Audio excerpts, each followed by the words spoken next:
So let's start the stretching. So just moving the head a bit, just start some movement.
Same thing, but with the hands behind, so pulling the chest open.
And then just the hands onto the knees and lean forwards a bit.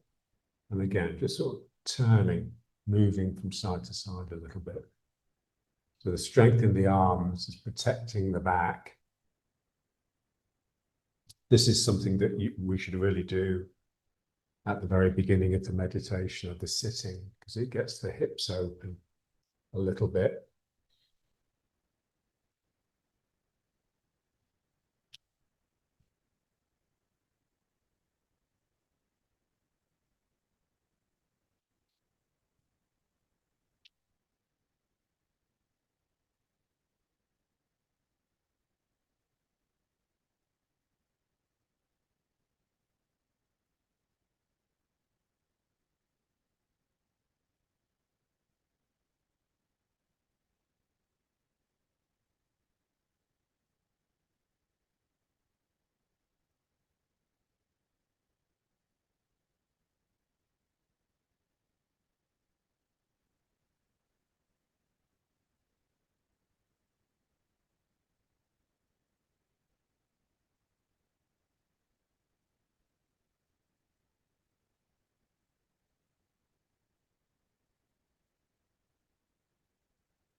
Good. And then the hands just back into prayer. And now just send the hands up and down and really pulling the head back and forwards. So loosening the neck on this plane.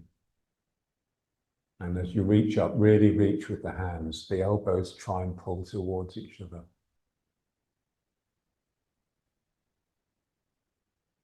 And then down.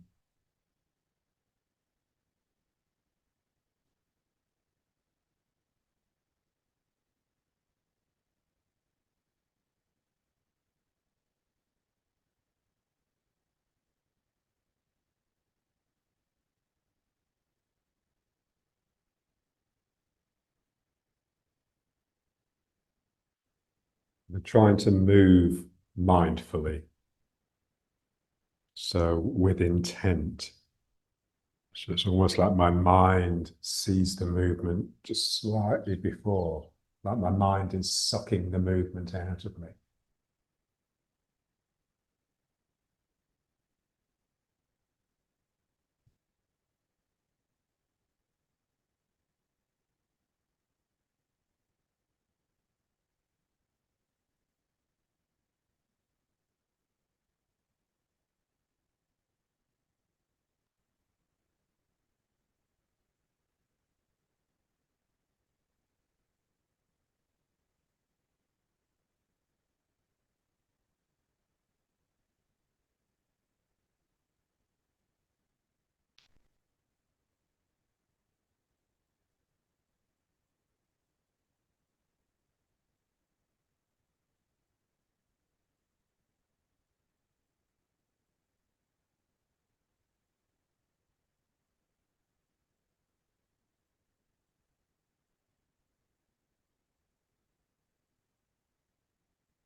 And now the hands just up and out.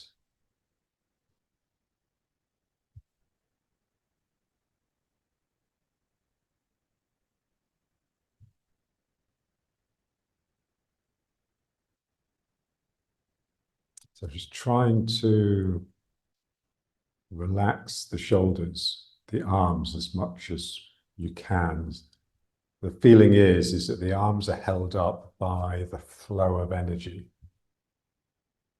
And remember, energy is the flow of intent. So it's my mind intending down the arms, out of the fingers, that holds up the arms.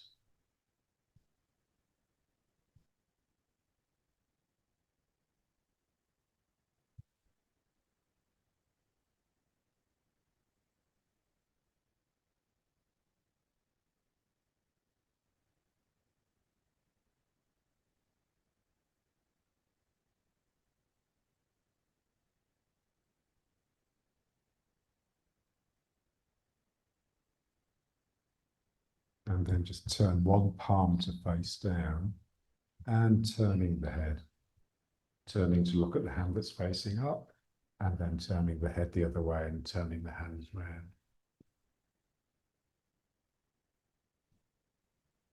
You're effectively doing little figures of eights with the hands. Just feel that coming into the torso, into the shoulders. So it stops being so linear.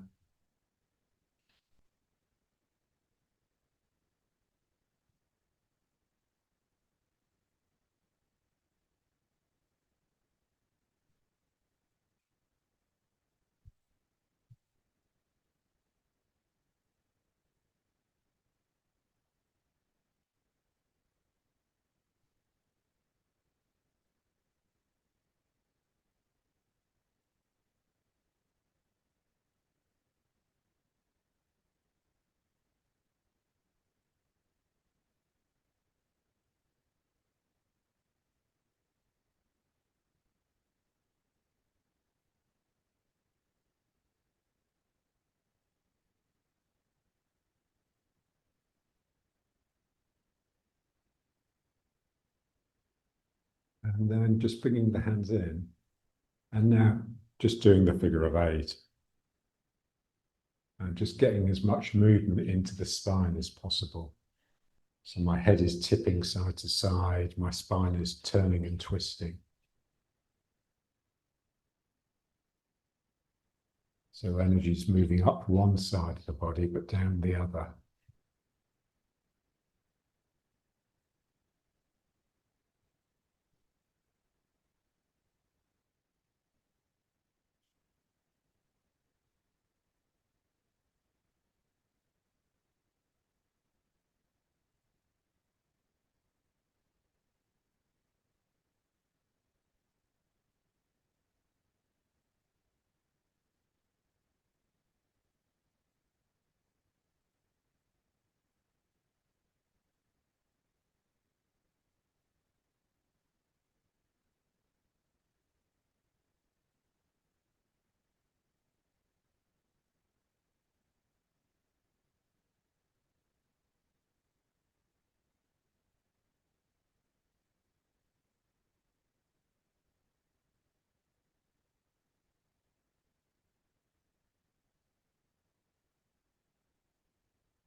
And then just bringing it back.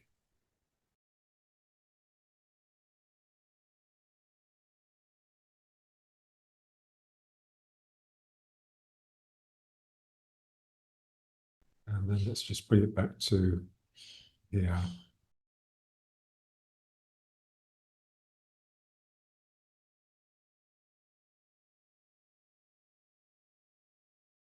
So when we sit, we're sitting still. But there's that Taoist phrase, I think it's from the Tao Te Ching, seek movement in stillness and seek stillness in movement. So the body is still, but we're looking for the movement.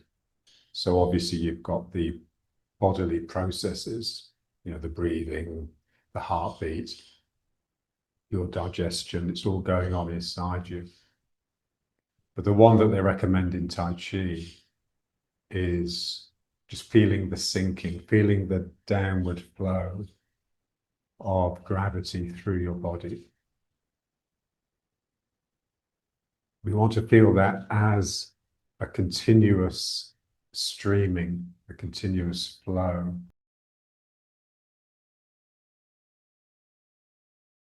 There's a sense of almost like you've turned on a tap and the water is gushing out of the tap. This is what I want to do with my mind. I want to somehow just turn a tap and then I can just feel the gushing. And the tap will turn off if I get distracted or I start thinking. And so we have to realize that the mind, it can either think or it can intend. It can't do both. So you can either think or you can be energetic. They're sort of mutually exclusive. You can be using words and be with energy, but you're not thinking in words. You're just reciting or saying a prayer or reciting a poem or something. You're using the words to mark the passage of time, which is part of the process of energy. So just feeling this streaming down, like the ground is somehow porous and it's just streaming down your spine into your sitting bones and into the cushion.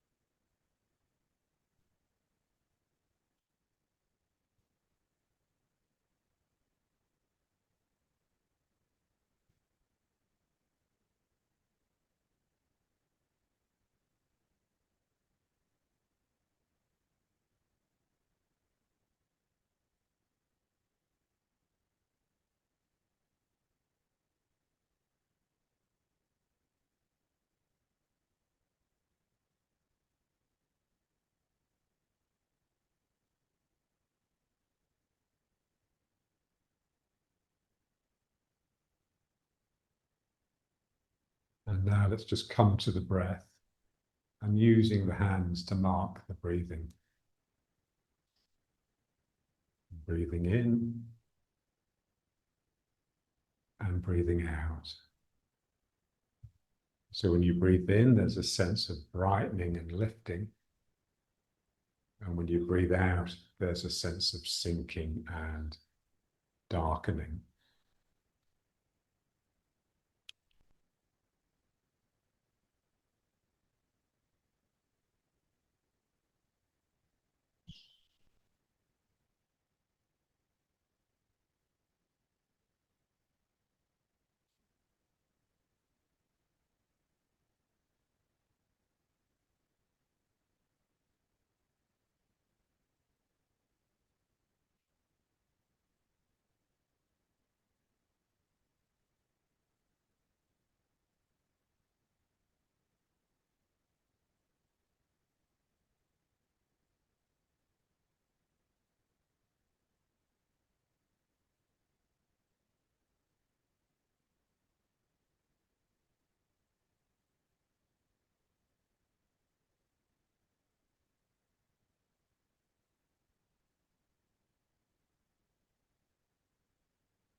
And then just starting to turn with it.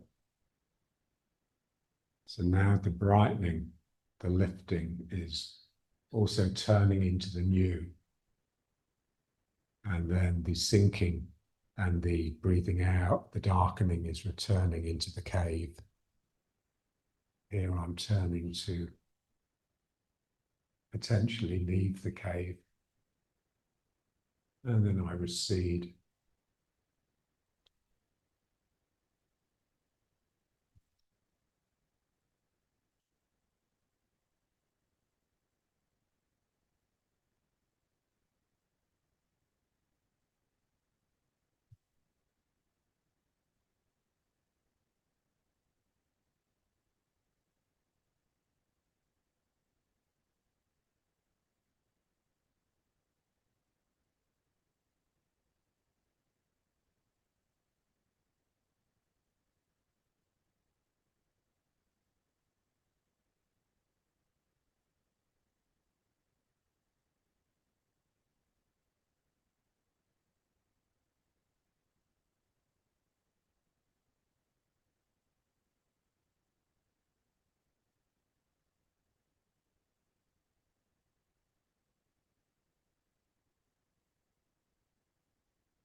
And then just reaching. Again, try and use the intent to see the movement with the mind before. It's like your mind is leading just a few centimeters, almost like you're clearing the way with your mind, and then your hand can more readily take the path.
Then up and down.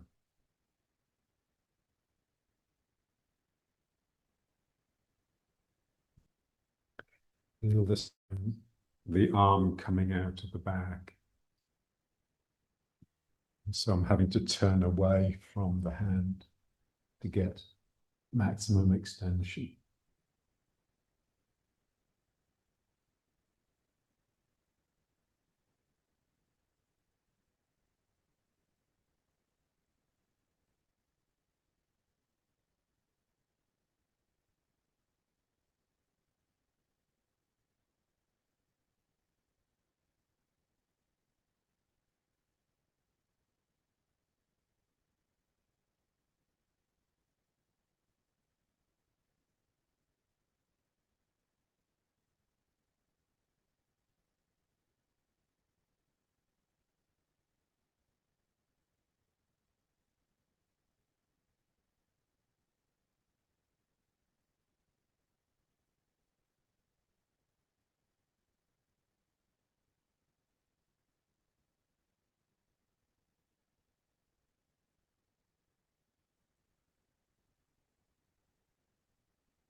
Our intention is a bit like a plan.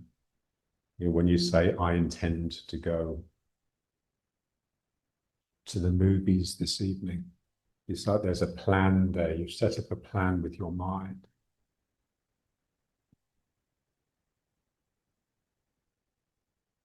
And if that plan becomes a reality, then you are a man of your word. It's something that's an old-fashioned concept. You know, it's like, you know, you can be relied upon, you can be trusted. Your word is your bond. It's a binding. It's a ligature. It's religion. It's all the same words, the same ideas.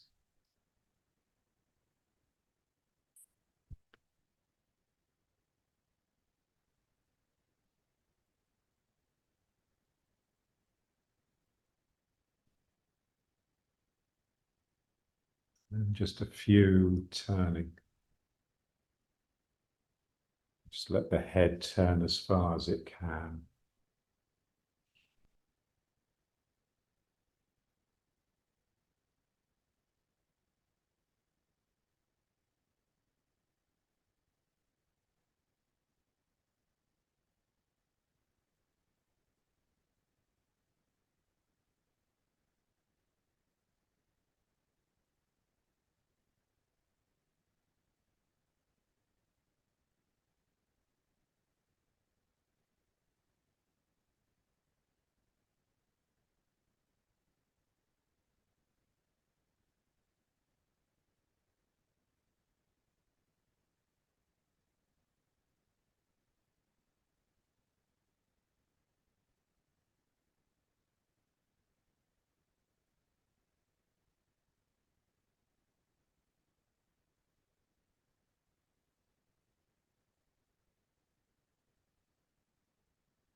Good. And then just back to prayer. Now let's just pick up the stick and just try the pulling and pushing.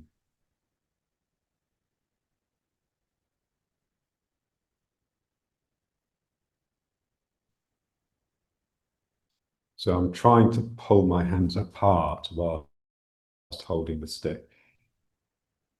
So stretching the stick. But it's an action that I want to feel stretching all of my joints open in my arms, my shoulders and elbows, wrists, fingers.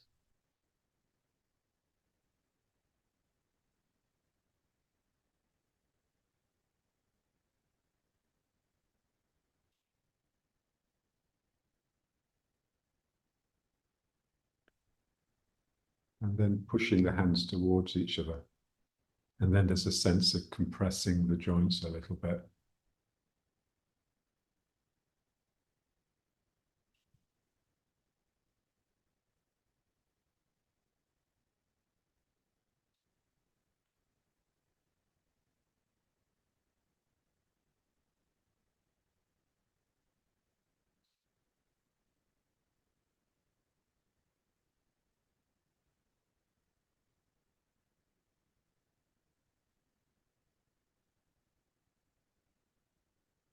And then just pulling again.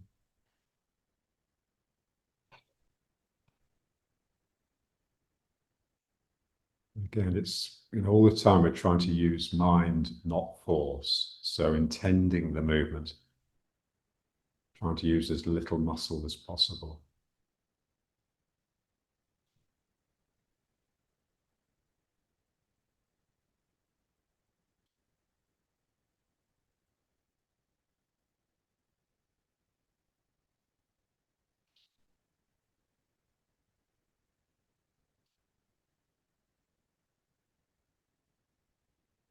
And then just pushing.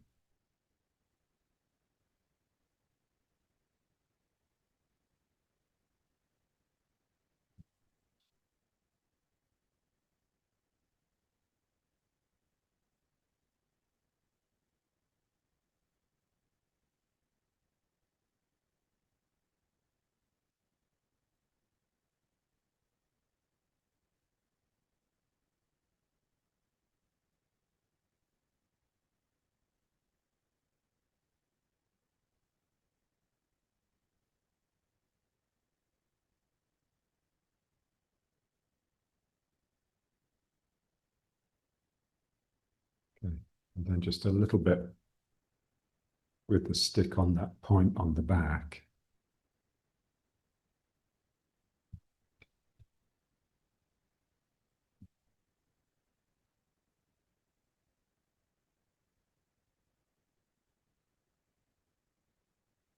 So the contact, the touch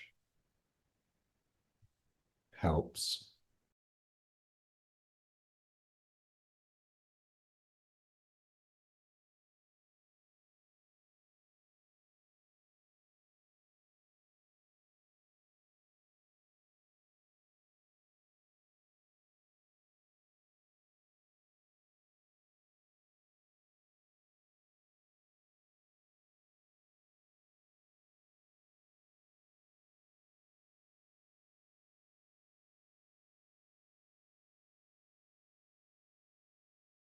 And then let's try the one with the arms stretched up.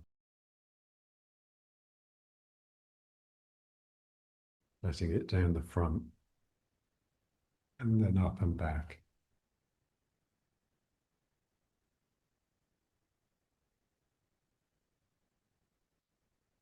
Again, I'm using intent. I'm seeing the movement.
The using intent, it's a bit like being a stage actor.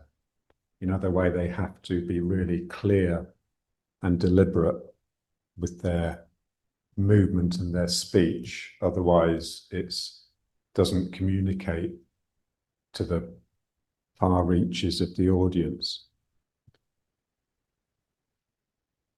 Remember the first time I went to Stratford, I think it was to see The Winter's Tale. And we were, of course, school kids, so we were in the gods, as far away from the stage as possible. And the actors were so tiny. And yet I could hear everything they said.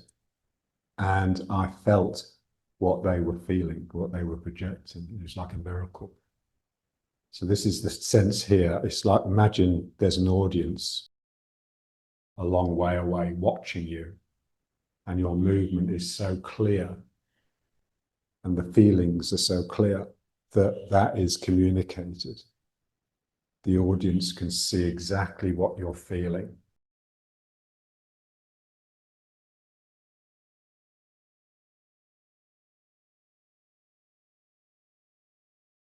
And clarity of intent.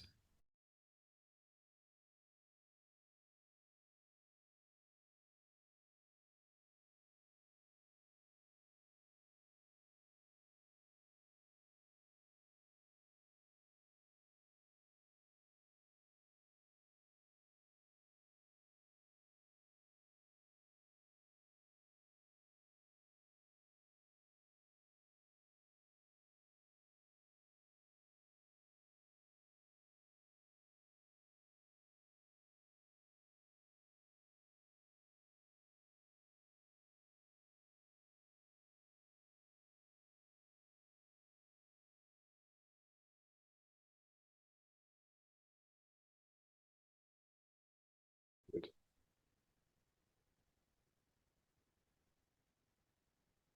Bring it back to prayer.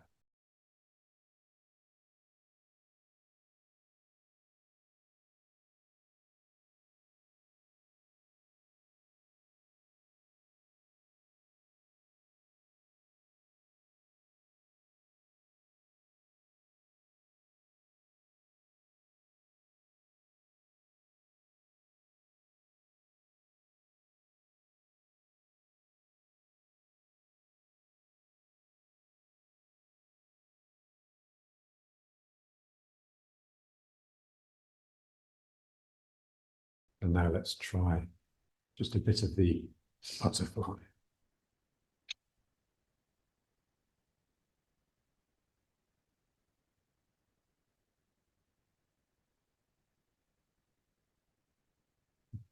So maybe first just stretch the legs out so they don't start cramping.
And then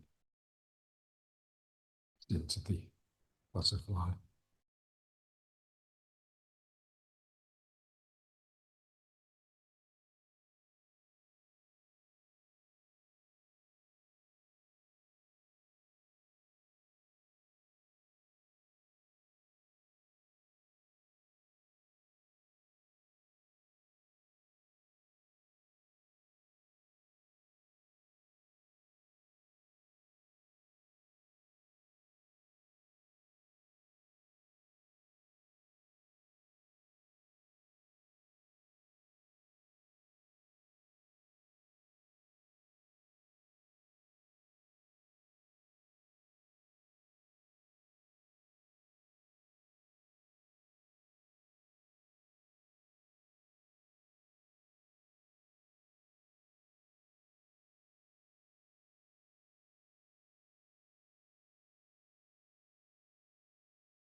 Let's just try stretching the legs out the front.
And now just bringing one foot up, like it place it would be if you were in lotus.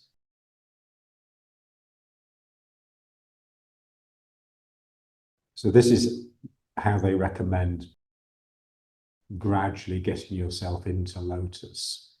So one leg straight and the other foot up, and just letting it relax in the hip until this knee goes down.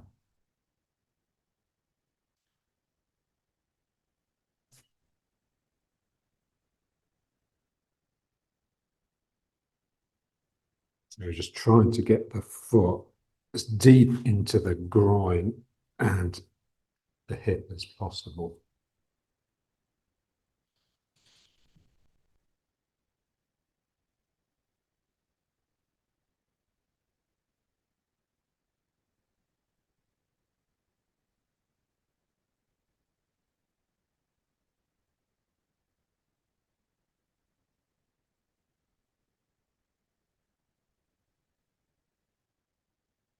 So the knee that's bent, gradually it will drop down, but also we want it to come in towards the other knee. So there's a real fold in the leg. If you just did this, one leg for a minute and then the other leg for a minute and then the other leg for a minute, in 20 minutes you'd be in lotus.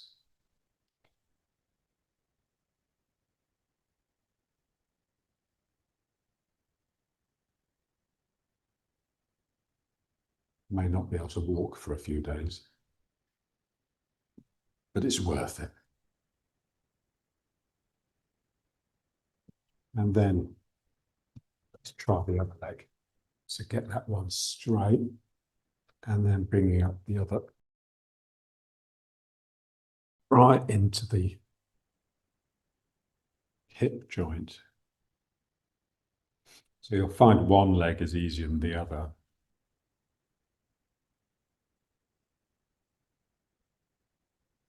So the leg that's more flexible, that's the one you would have on the outside. That's the second one you would bring up into lotus.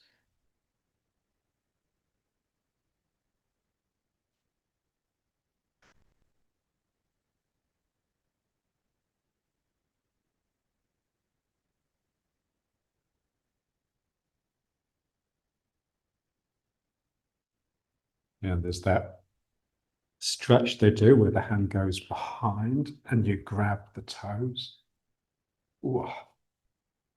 Sometimes I can do it. And this hand on this knee.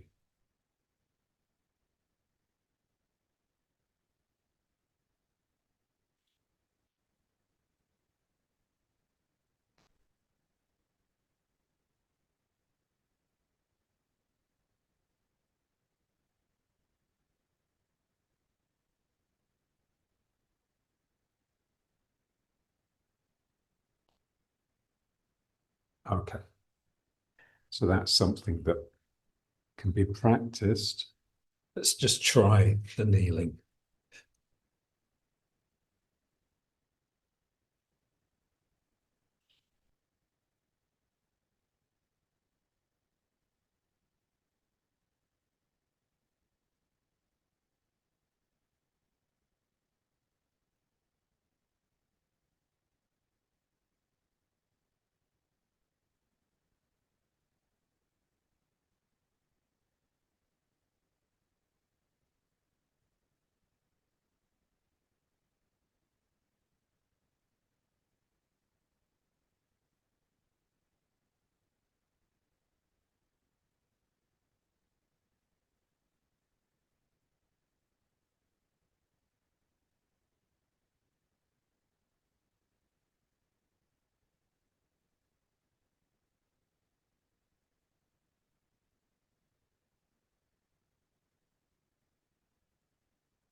And then just down into betas.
And then back up, separating the feet a little, so you can just sit down between them.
And then just down into betas again.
And back up.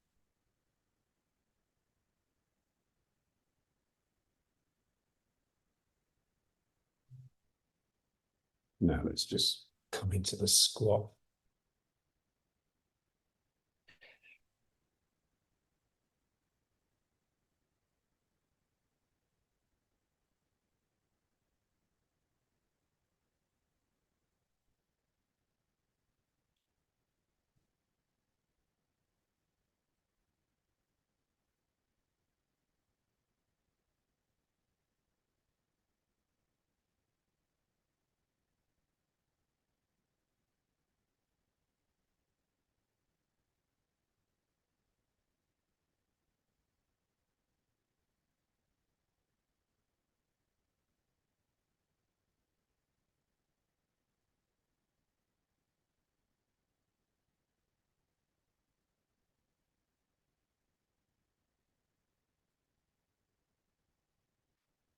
And then coming up.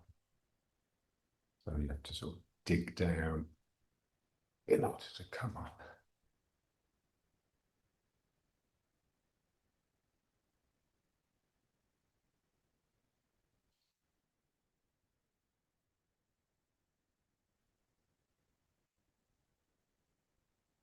Okay, let's move side to side, pulling with the leg. Just like walking, really, when you walk, you place the foot, and that's where your mind is, and that's where your body goes.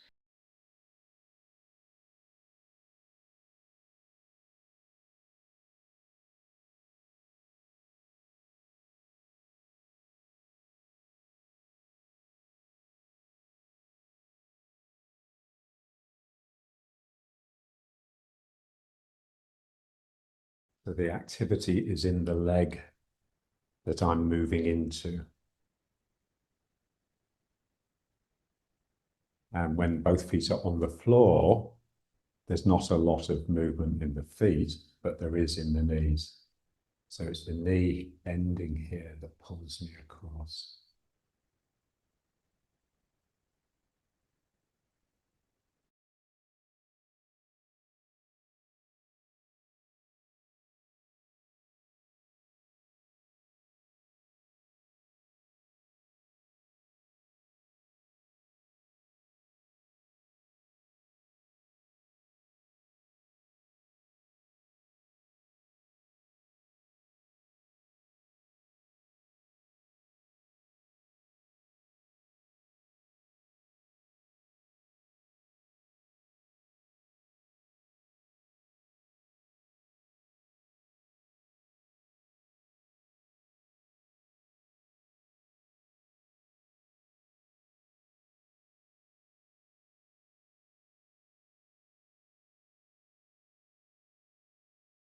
It's yielding mind. So the leg is bending, the leg is yielding. But that bending is not sort of giving way. It's not just sort of letting the other get the better of it. It's bending in order to embrace, in order to open up, receive and embrace. So it's got this real sense of expectation, brightness.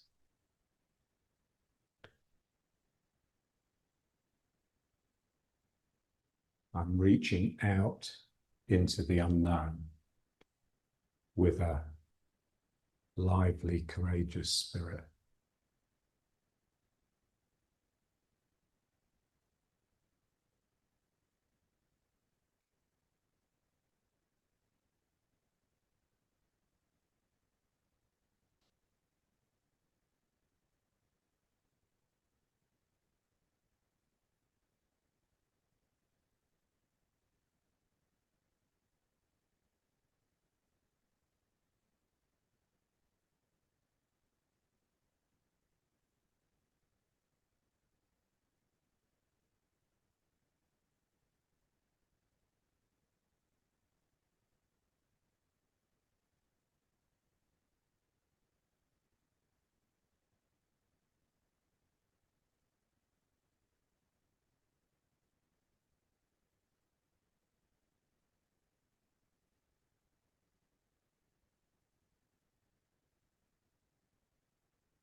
Feel the butterfly.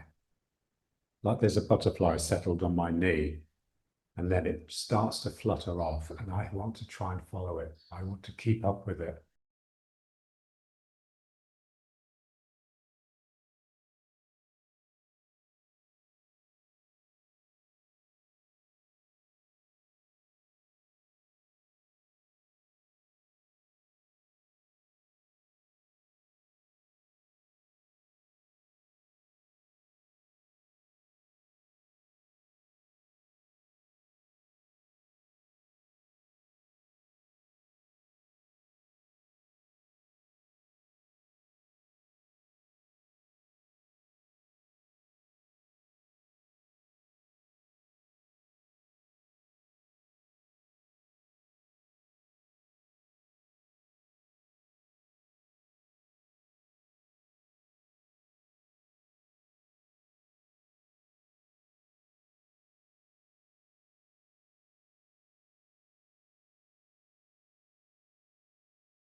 And now let's try the same thing, but backwards and forwards, letting the knee venture out, and that will bend the leg and start me having to come into it.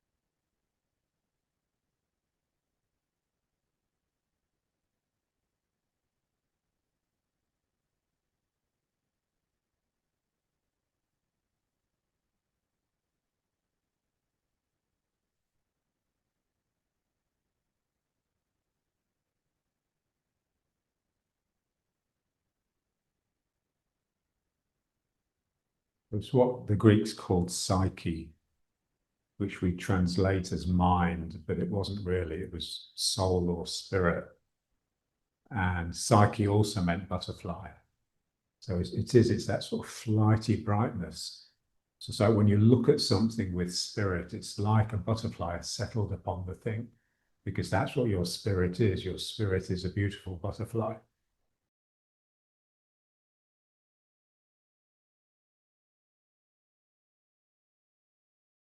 As the butterfly settles upon whatever it is you look at, whatever it is you encounter, it changes the things. They become a little bit more alive because of your glance. So this is like really important. This sense that, like talking to things, talking to objects, we don't realize it, but we go through our domestic life, especially, surrounded by objects that we don't acknowledge. It's like our mind sort of dismisses them because we know what they are and they're in the same place they were yesterday. So if instead, when you encounter something, you actually address it and say, oh, hello, how are you? You enter into like a dialogue and the thing comes alive. It really does. We obviously feel it most with people and with creatures, but even inanimate objects. So the relationship completely changes, and because of that, the object changes. And we don't realize just how much we clamp and force our world to conform to what we think we know that it is.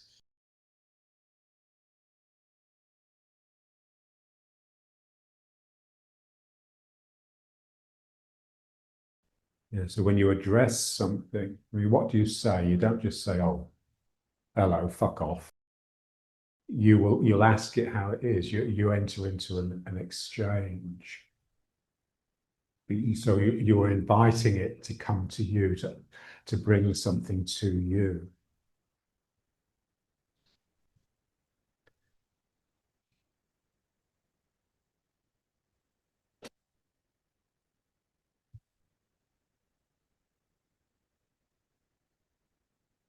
So when I go home to my mum, so me and Ty are going in a couple of weeks, I'm always shocked, because she has this house, the house we grew up in, which is it's not big, but it's bigger than what she needs. And she has these three beautiful cats and this beautiful dog, and they're just ignored. So when we go, the animals are all over us because we show them attention and we stroke them and we talk to them.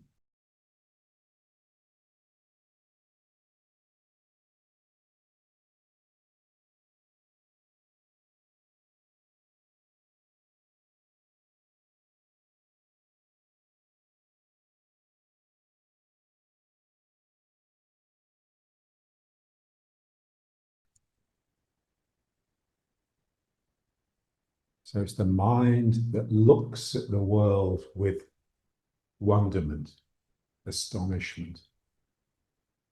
That's the spirit. It looks out and the body just has to move towards it. It's an impulse.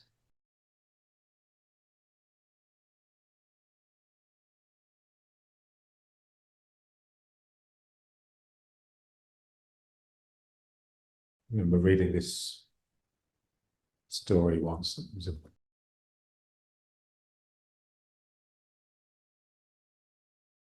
the author was saying that him and his daughter played this game, and they decided which superhero attribute they would most like for themselves. So I can't remember what he said, something like traveling through time or something. But she said she would really love to be able to talk to animals. And he just said, "Oh, that's wonderful. What made you think of that?" And she says, "Well, then when you and Mum are on your phones, I'd have someone to talk to. I could talk to the dog." And so it's that childlike sense of just seeing the life in whatever it is that's encountered.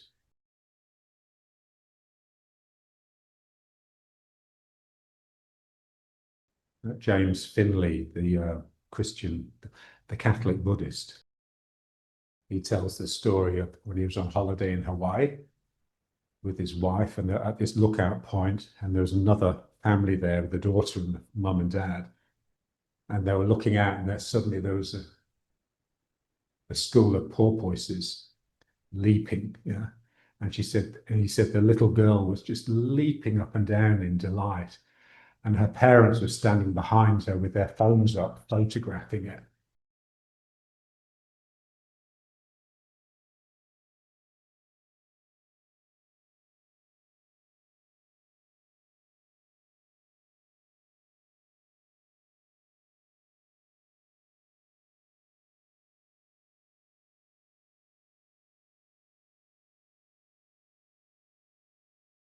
Come into riding horse.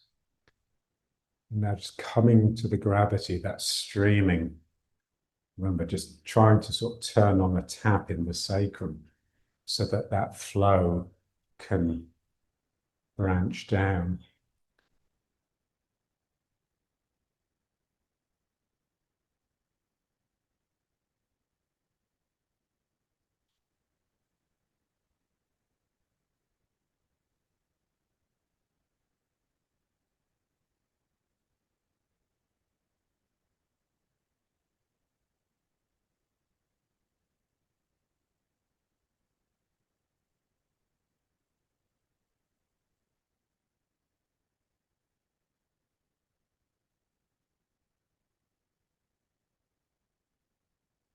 And now let's just mark the sinking really. So bringing something in down the body, down the spine, and then something releases in the sacrum to let it go down the legs.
And then just back into riding forms.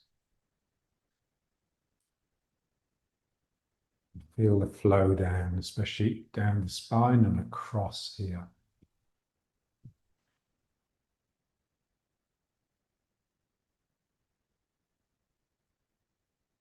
So relaxation. Relax, relax, relax. It's a bit like Augustine's humility, humility, humility. You know? Because for us, relaxation is always accompanied by sinking. Sinking and spreading. And that's especially here.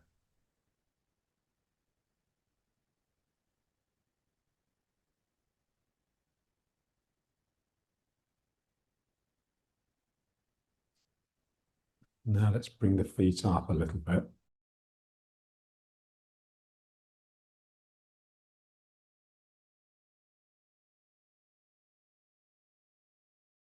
So now, in a sense, there's no strain on the sacrum anymore. When we have the legs wider than the shoulders and the hips, then the sacral area is being pulled by the feet. And so it tends to tighten up to protect itself from that pull. What we're trying to do is just release that tightening all the time. And it is a process. Relaxation is a process. It's ongoing. If it stops, then you'll start to get tense. So you have to keep it going. It's like the sinking, you know, gravity doesn't just disappear because you're not with your mind on it.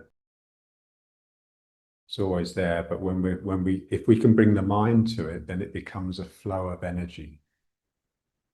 It's not just a force operating upon a body that's thinking about something else. Okay, now let's turn. So this is the secret component of Tai Chi, really. It's turning. and feeling the spine. So I'm just trying to turn around the spine to keep the legs bent. And I want to feel it as the action of the two legs. They're sort of doing different things to make the body turn.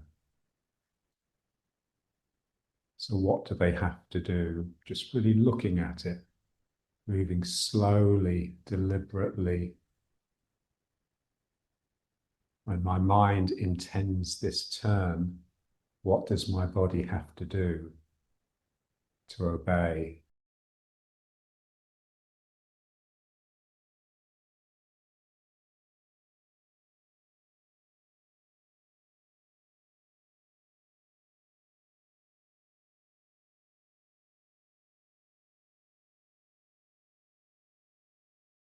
And we just want to feel that the real difference between the nature of a turn and the nature of a movement. When I'm just moving from leg to leg, be it left or right or back and forth, then it's just a linear movement. Whereas now, there's this angular momentum, angular velocity. The direction is always changing.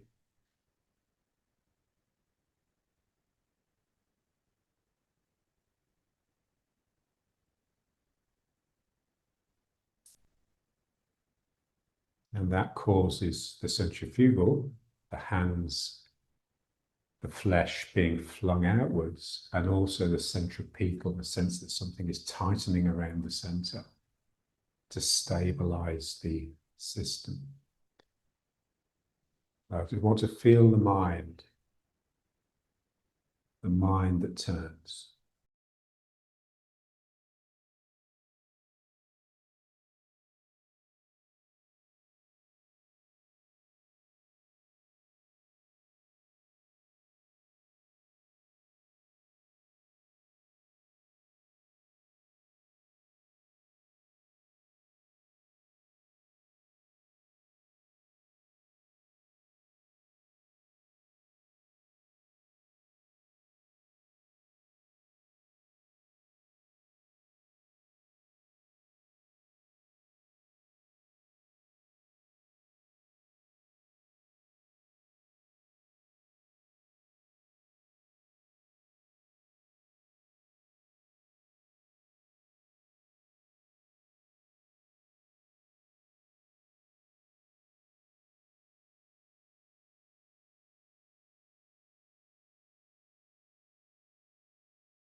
And we'd like to be able to extend the turning. So turn a little bit further than we're used to.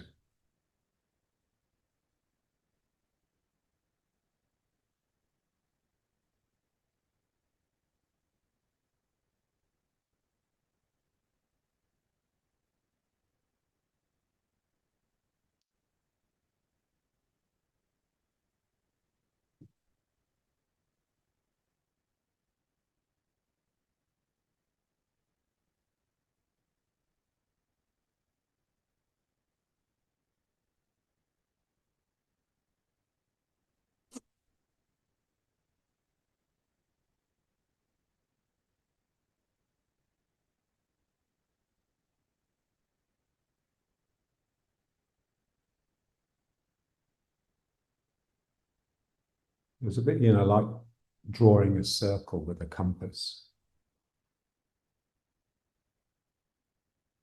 The pencil is held by the compass an equal distance from the center.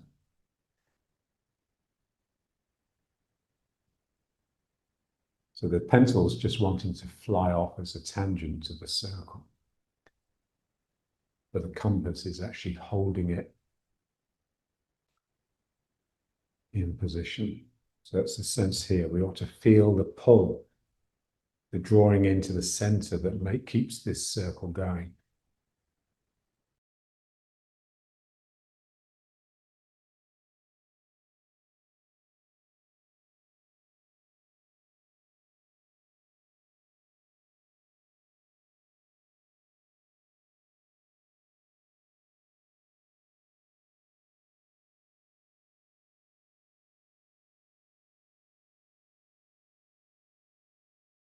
So just feel, so the legs are bent, it's soft.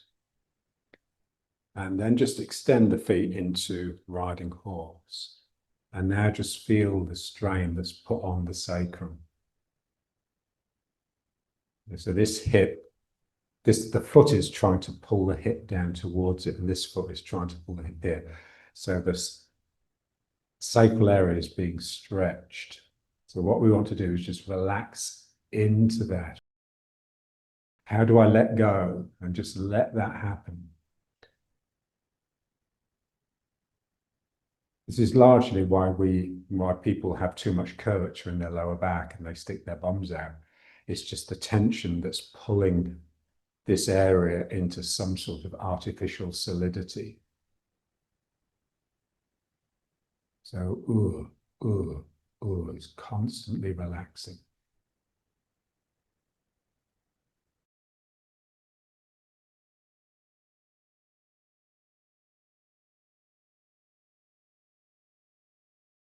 And now let's try, so just bring the feet up a bit, and just yielding.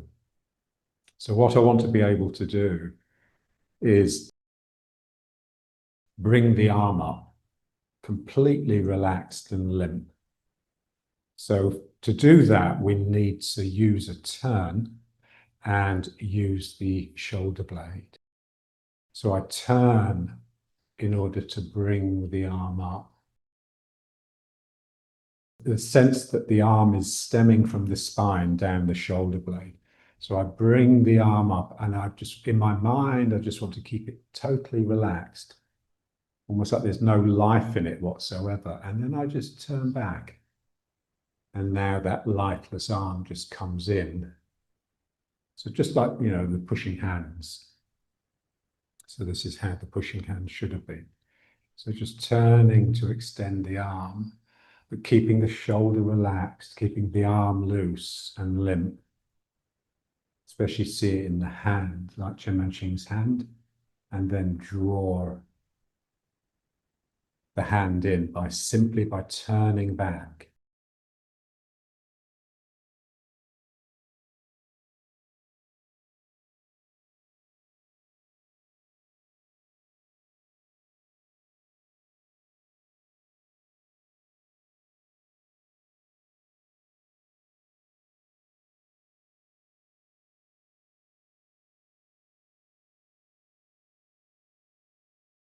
And gradually, as we repeat, this is what happens in these exercises. You start something off almost mechanically, and with repetition and an attentive mind, the spirit comes in.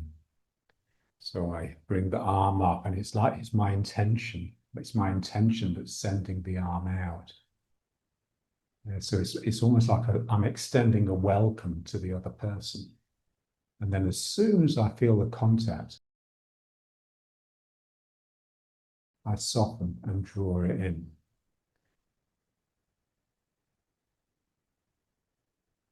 So these two aspects of yielding, reaching out to welcome the person, to invite them, and then drawing them in.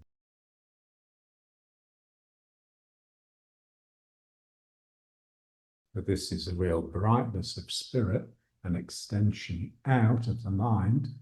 And then this is almost like reeling it back in again. It's like fishing. You're throwing out the lure, and then you're reeling it in.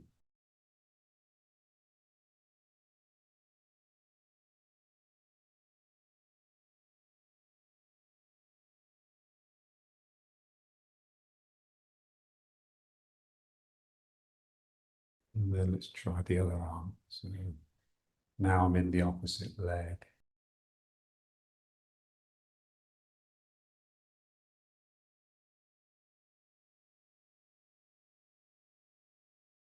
Shoulders relax, but there's a sense that my mind is extending down the arm from the shoulder blade.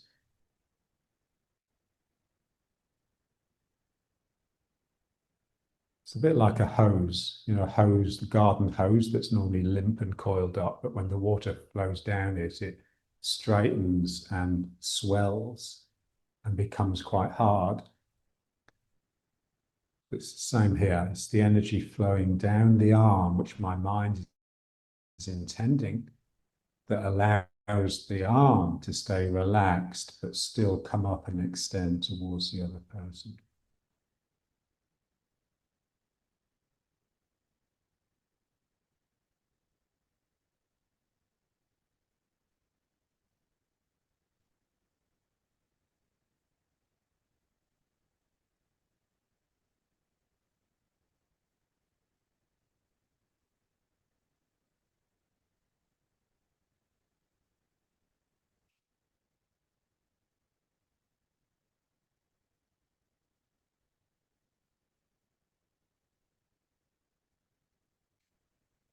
And now let's try basically the same thing, but with the leg, the stepping. And so I fill one leg,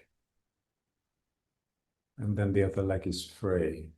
And then I step. I want to send the foot out the same way that I sort of allowed the arm to come up. I want it to be relaxed. So it goes out because it's active, not because it's full, because it's empty. And then slowly I pull myself into it. And then I pull myself back and lift the foot again. And then I extend the foot back and pull myself into it.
Remember, what we're trying to do here is feel the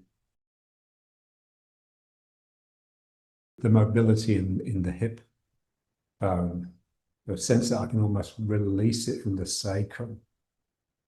So I have to sort of turn towards the corner to reach with the foot, the same way you do with the arm.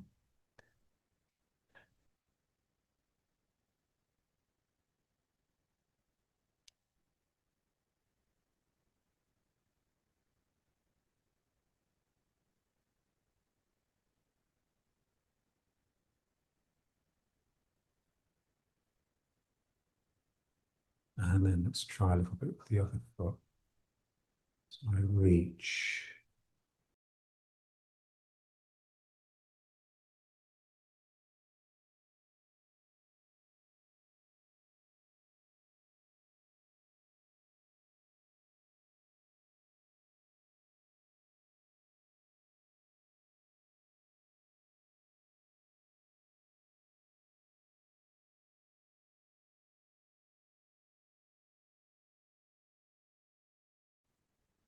Feel that little sink that you do into the weighted leg in order to get the foot onto the floor.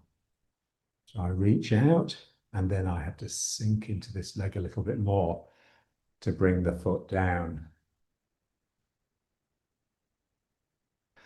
Otherwise, we'll tend to fall into the foot.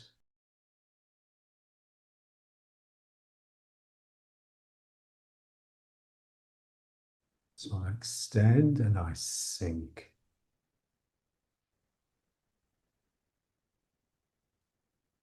So I'm pouring into this leg. I extend and sink. So that sink just enables this area to release. And you get the natural elasticity in the hips that starts you sucking into the empty foot.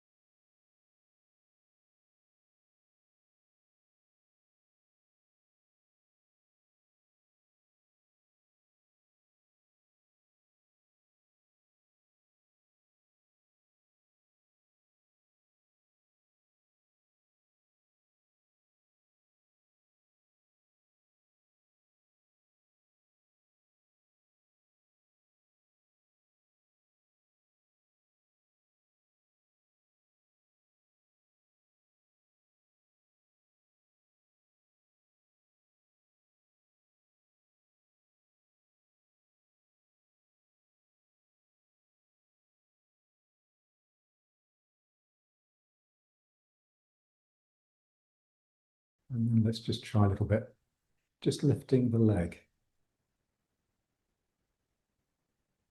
Again, I need to feel the flow down, and that has to be continuous. It doesn't just stop just because I've reached stillness in my body. So seek movement in stillness. The body is pretty still, but the energy is flowing. And it's the energy that's maintaining the equilibrium of the situation, not my hardness that's set and congealed. Constantly flowing down this leg. And then I can get a sense of something constantly lifting here. Again, like I have a butterfly on my knee, and it's always about to lift off. And the more you can see this and imagine it, the more you'll be drawn down into the supporting leg.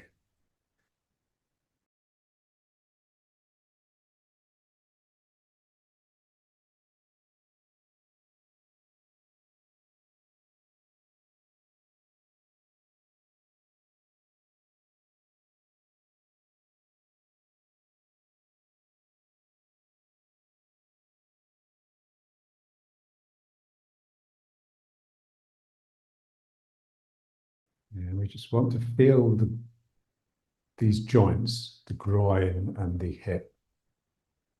We like them to be just really loose. I want to feel, the hip joint, when the leg comes into the hip, it's a ball and socket, basically. So it should have movement in all directions. The knee is just like a hinge, like this. But the hip can move circularly. So we'd like that sort of freedom of movement in the hip.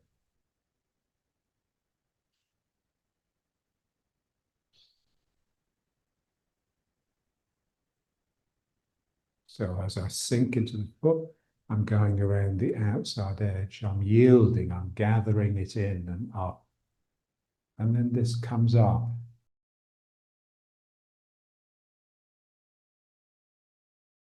Again, I'm just trying to get this joint, the hip joint, loose by just holding the hand.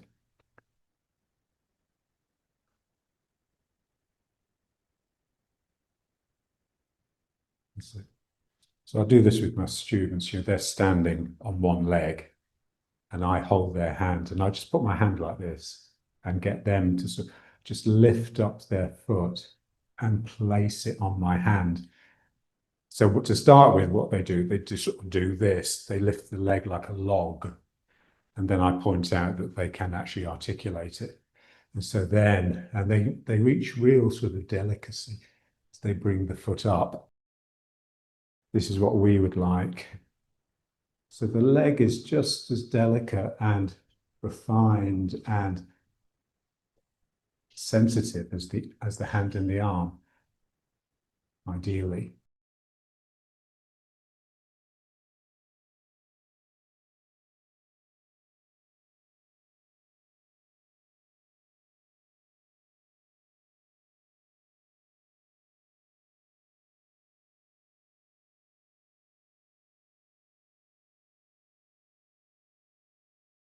With this absolute willingness of the leg to bend.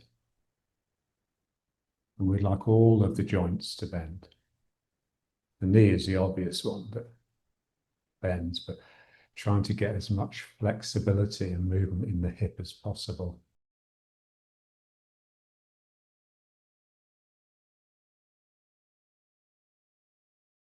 You can talk to it. It's what dancers do. So when they feel tension in a part of their body, they'll talk to it. Feel something holding on here and just address it and say, oh, hello, what's wrong? Tell me all about it. And it is interesting how as soon as you enter into communication softly, the situation completely changes. The tension dissolves and you get slightly more movement in there.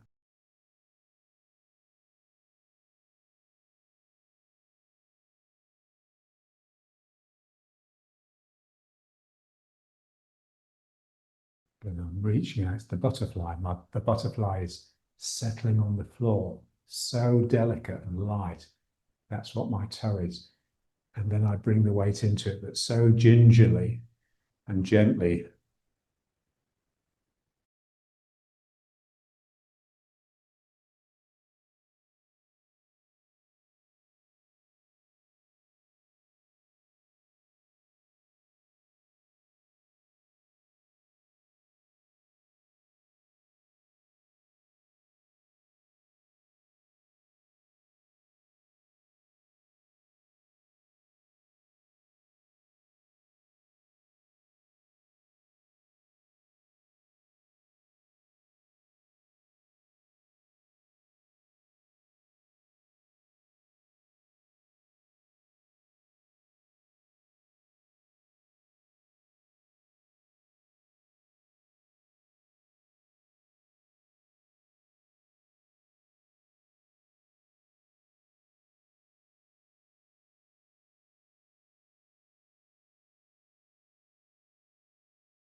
So let's just bring it back to riding horse. And again, just this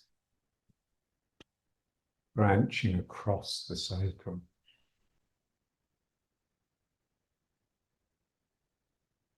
Let's just try a little bit of the two circles. It's very similar to what we were doing, just reaching out with a limp arm and then yielding. But now I'm really getting a sense of going behind the person rather than just extending my hand towards them. And for that, I need to get the extension coming from my elbow rather than my hand. It's my elbow that extends behind the person.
So you can really see here that every time we turn, tension is coming into the sacral area.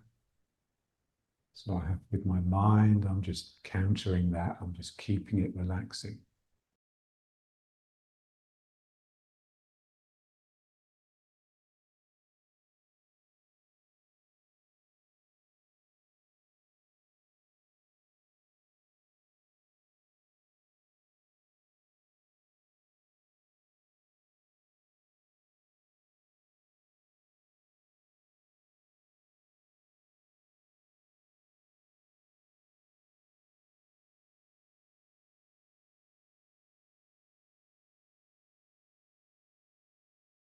And then just back into Radhikasa, feeling the sinking.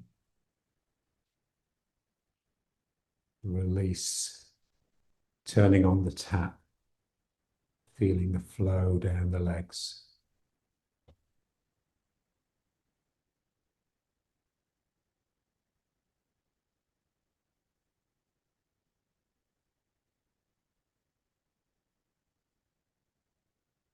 And then bringing the feet up. And let's just do just a little bit of this one. I want to feel all the joints in the legs loose.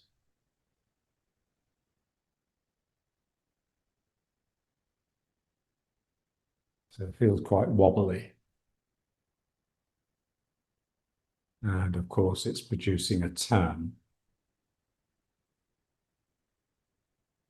So this playful willingness to turn is what we call the humor of the natural process.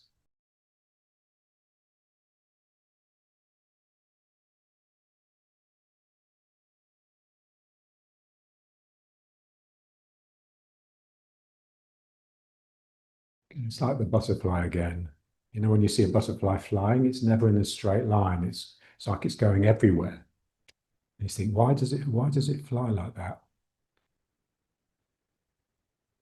And that's the quality of the body when it's awake. It's, ooh, there's all of these movements. And they're all almost making you giggle.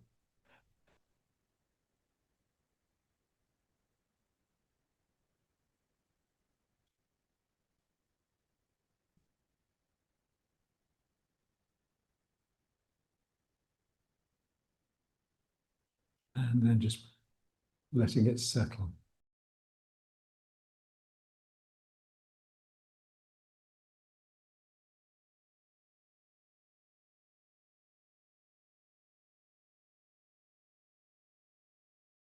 And yeah, it's like the butterfly, you know, the butterfly settles and then it brings its two wings up and it's completely still.